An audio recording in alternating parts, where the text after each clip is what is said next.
Okay folks, so here's a quick video in case if you are planning to remove the whole headlight assembly on a Ninja 300.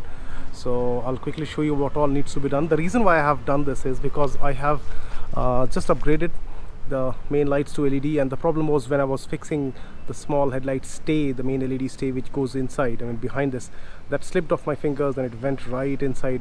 So it was over here and I had to remove this entire thing.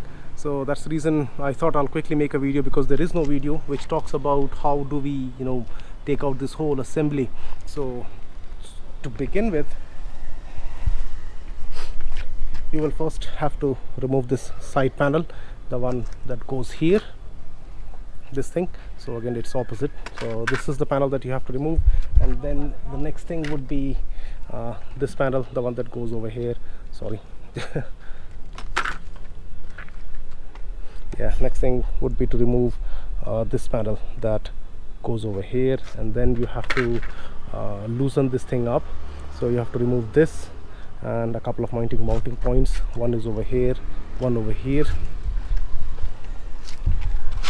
and you'll have to remove this bottom part. If you can see it, this whole thing has to be taken down, so only then this hole will come out. And then this headlight is actually, the headlight stay is mounting on 2 points. One is here, this is where you have to put a bolt into, and there is one which is here. So this is a small push kind of a mechanism. So if you can just push it, this thing will come out. So let me show it to you on this side. So this place here, this is a push mechanism. There is no bolt which goes on. The only place where you have to loosen or take out the bolt is this place. So there are two places, I said, on either side.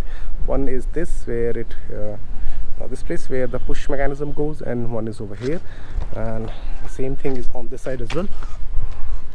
So this part, it just pulls out, I mean it just comes out clean, and you can push it. And the next thing is over here. This is where you have to put a bigger bolt. So that's it. Once this is done, and you'll have to loosen this up as well. I mean there are two small Allen keys which go over here. One is at this point and one is at this point. So these two have to be removed, and then this whole thing will come out. Right now, let's put this back again. Of course you have to remove this entire, the number plate stay, the mirrors as well, otherwise this thing will not come out. So this is mandatory. Right, look at the condition of my bike right now. Right, so let me quickly put everything back.